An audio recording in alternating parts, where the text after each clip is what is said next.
आप गुड़ मंडी की तरफ से आएंगे तो उल्टे हाथ क्वालिटी करियाना मर्चेंट, ठीक है, ये बोर्ड लगा हुआ है।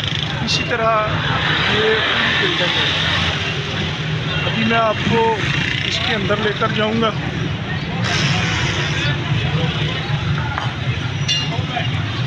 आपको आप जो ही इंटर होंगे तो आपको काउंटर मिलेगा, कैश काउंटर। ये देखें, डीसी काउंटर की भी सहूलत मौजूद है।